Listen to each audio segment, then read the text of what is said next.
In all honesty, this is the first time I've made this big of a pie. I ordered 50 pounds of filling thinking it would be enough, and I'm thinking it might not be enough because this is a big pie.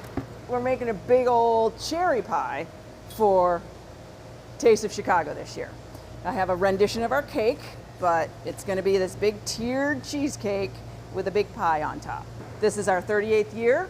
This is our 38th birthday cake, and it's also the 38th year of Taste of Chicago. It's going to weigh about, let's see, that's 50, a little under 50 pounds, maybe 45 pounds. I'm gonna have to get some stronger associates to help me move this baby. All righty, here we go. 1, 2, 2,